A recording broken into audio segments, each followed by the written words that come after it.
When Army Staff Sergeant Tyler Anderson took up Brazilian Jiu Jitsu, he found things were a little different from his previous wrestling experience. When I first started doing Jiu Jitsu without a leg, I guess the first thing I noticed was I was a really good wrestler, and body control was something that I was very good at to do to opponents. I noticed that I didn't have much of it. With the leg, I hadn't really learned how to use my body weight again. Anderson lost his leg patrolling in Kandahar province on his second tour in Afghanistan. We sent a team around for security, and I went to clear the road. Once I thought the road was clear, I looked back to call my team forward. That took pressure off of the mine that I'd been stepping on. It exploded, and initially it took off my leg below the knee, a finger, and then a lot of shrapnel on the inside of my legs. While he was in the hospital after his injury, the decorated Army veteran found his calling. Once you get injured, you come to the hospital. It's kind of tough to be sitting in a wheelchair and get taken out of that lifestyle. So for me, Jiu Jitsu is really a release. It's a form of helping me focus. I'll admit that being active and missing a leg is a totally new world that you don't know about. It's a little scary to think that you might not be able to do the active things that you used to do. As family and friends rushed to Anderson's side, he also had a visit from a man named Luis Pantoja. Luis himself, came to the hospital, asked me if I wanted to do jiu-jitsu. Of course, I jumped right on that. I was very excited. Back up and then maybe reset.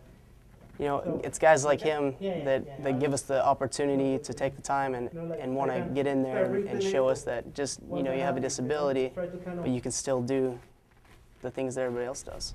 Pantoja teaches jiu-jitsu for the Wounded Warriors Project at the Walter Reed Medical Facility in Washington.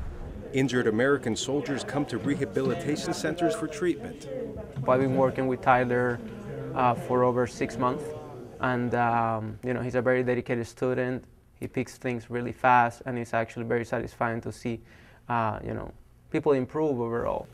I've seen what Jiu-Jitsu has done to my life, and pretty much all my friendships come from Jiu-Jitsu, so I can see what it can do to people and how motivating it is. And Jiu-Jitsu is besides a discipline, I think it's kind of a lifestyle. I was inspired to actually bring that to Walter Reed and to the Wounded Warrior Project. Pantoja says teaching amputees poses its own challenges. I have to think a little bit harder on how can I adapt my techniques. For these guys, their balance might be a little bit compromised due to, for example, an amputation.